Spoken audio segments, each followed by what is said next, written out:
I used to really not like talking about metrics.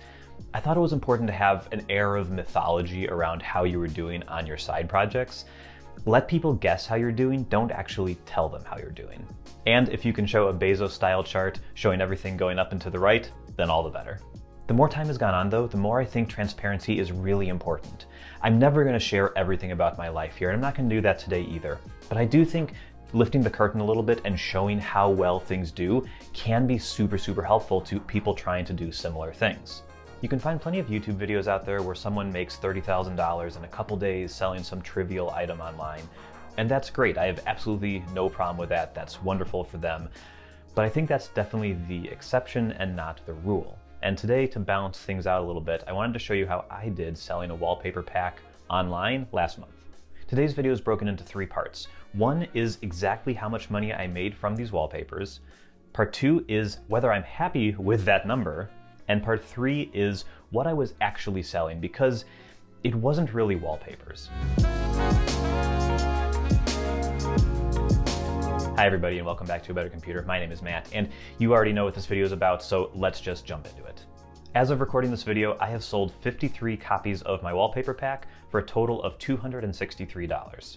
So while that number isn't as impressive as what you may have seen in other similar videos, I'm still pretty happy with it, and I'll tell you why.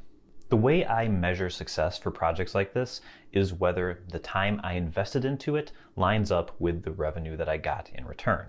I tracked my time while doing this project, and it took almost exactly 3 hours for me to create the wallpapers, to put them up on Gumroad, and create the video and blog post I used to announce them to the world. It's pretty simple math from there. $263 divided by 3 hours of work equals about $87 per hour. I'm not going to tell you how much money I make per year, but I will say that $87 per hour is more than I make at my day job, and for me, that means this was a good investment of my time. And since there's no ongoing costs or work that I need to do to maintain these in the future, it can only go up from here. If I'd spent 100 hours on these and it had taken me a month to make them, then my tone might be a little different for this video. But that's why projects like this are so nice, is that they're super small, you get feedback on them right away, you discover if people are interested or not, and if they are interested, then that's great. The number you have to hit to make it worth your while is pretty low, and if they're not interested in it, then you haven't wasted that much time and you can move on to something else. It's worth noting I didn't go from 0 to selling wallpapers in 3 hours though. It took me 3 hours to do it that morning, but I'm a professional designer by trade. I have been making free wallpapers for years. I've spent hundreds of hours in Figma, thousands of hours in Final Cut Pro. These are all the tools that I used to make things happen. This is the experience I used to make it happen, and all of that needs to be considered. It's a common saying among freelancers, but it's absolutely true. You're not paying me for the 2 hours it takes to do the work. You're paying me for the years of experience, of training, of development that I've done so that I can do the job in 2 hours. I said at the start of this video that I wasn't actually selling wallpapers, and I genuinely think that's true. Sure, transactionally, you give me money, I give you wallpapers, that was the deal, but what I was actually selling was me. If you watched the video announcing these or read the blog post I wrote about them, then you know that I made these as a way to support me directly so that I could invest back into this YouTube channel so that I could put more time into it, more money into it, and make things better going forward. The wallpapers were a nice bonus, and I genuinely think they were really good. I use them on all my devices, I've seen other people in the wild using them, and I can see people getting actual value from the wallpapers, and that's great. I really did want to do that as well.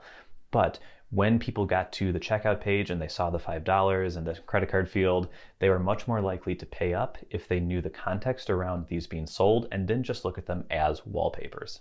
I know this because when I look at my analytics, I can see I have about a 6% conversion rate. So that means that of the people who got to the product page, about 6% of them ended up paying for the product. If I break that number down by where people came from, like what referred them to the wallpapers, I can see a pretty clear distinction from sources. So my top converting category were people coming from my blog, Birchtree. These are people that have been following me for many years. In some cases, I've been writing the blog for 10 years at this point, and those people know that I almost never ask for money directly, and I've put out tons of free content over the years, and I have a pretty good relationship with a lot of people who read that site, and I really appreciate it. They were the most likely to pay the $5. Similarly, you nice folks on YouTube were another big category at 10%, and people just browsing Gumroad were a surprisingly high percentage as well. But I think those are people who have money burning a hole in their pocket. If you're just browsing Gumroad looking for products, you've got some money you want to spend, and so they came across this and were likely to pay up. But yeah, the big things, the ones that I think really drove it, were people on the blog and people from YouTube. But then there's this spike. About a week and a half after I posted the wallpapers, iDownloadBlog, who is a really big Apple blog, I really like them a lot, they asked if they could feature my wallpaper pack in their weekly column that they do, showing off some cool wallpapers. And I said yes, and gave them a couple free ones they could use, and they would link to the checkout page. And so they did. It posted. A lot of people went to their site, saw them, downloaded the free ones, and about a couple hundred of them went to the payment link on Gumroad.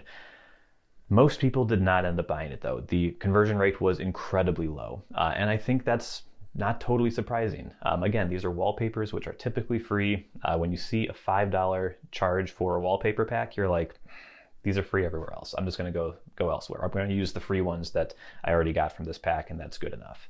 And so I think that's totally reasonable, but I think it speaks to the difference in what people were actually paying for. People coming to the product page from Birchtree or from YouTube are people who saw the sales pitch, knew what it was actually about, that it was actually about supporting me personally for this YouTube channel, rather than the wallpapers themselves. And so they were more likely to pay because they had the extra context. When iDownloadBlog linked to them as just, these are some cool wallpapers you should check out, the story was different. They didn't have all the context around the personal part of it. They didn't have the personal relationship with me at all.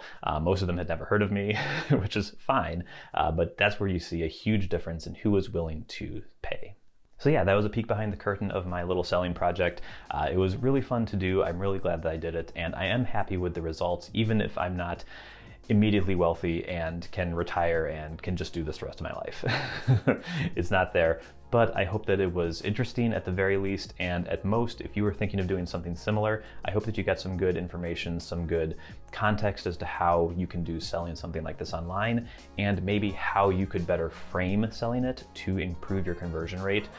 If you do have an audience, if you do have some sort of unique connection with people that can let people buy into buying things, not just because they want the product, but because they want to support you. And I think that's hugely important. So that's it for today. Thank you so much for watching, and I'll see you here next time.